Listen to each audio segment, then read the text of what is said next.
Little engines can do big things. Things were very busy on the island of Sodor.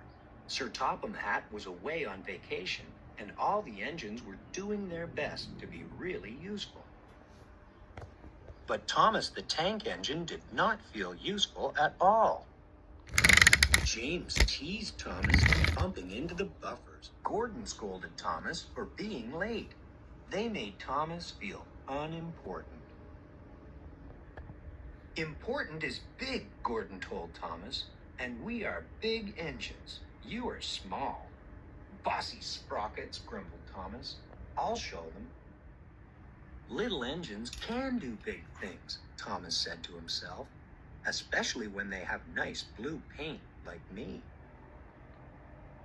But just then, Harold the helicopter flew by, making a cloud of dust. Thomas's nice blue paint got all dirty. Two nasty diesels made fun of Thomas. Let's start laughing now, they said, and they did. Thomas was determined to prove that little engines could be really useful too. That night, Thomas was right on time doing his mail round. He even comforted Percy, who felt bad for being late. The next morning, Thomas saw Henry looking glum. Morning, Henry, peeped Thomas. What's the matter? I've got boiler ache, Henry told him. Thomas offered to fetch some special coal for Henry. Thank you, Thomas, said Henry. Special coal will make me feel much better. Thomas smiled and puffed away, feeling really useful indeed. Near a set of old buffers, Thomas set to work collecting the coal cars. But the last car was not coupled properly. Thomas didn't notice the coal car sliding quietly backward. He didn't notice it mysteriously disappearing through the old buffers. It wasn't until later that Thomas realized the coal car was missing.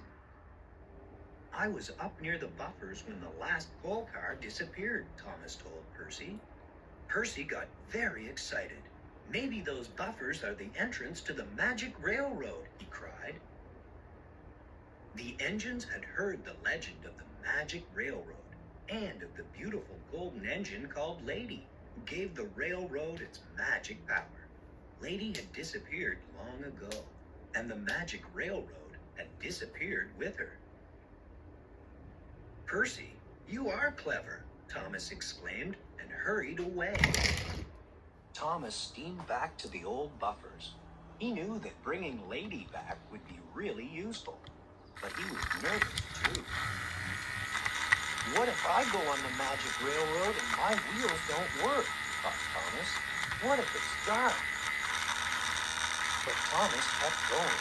He reached the old buffers and passed right through. The magic railroad was dark and scary, but it was also beautiful. Thomas found the missing coal car. With the car coupled properly, he continued along the magic railroad. Thomas passed through another set of buffers and into a world he had never seen before. This was the other end of the magic railroad and the home of Lady, the golden engine. Lady had not run in many years, but with the help of the special coal from the island of Sodor, she was soon steaming again. As Lady moved along, her lovely, happy face was revealed once more. The rails became clear and golden, and beautiful shavings fell behind her and gathered between the tracks.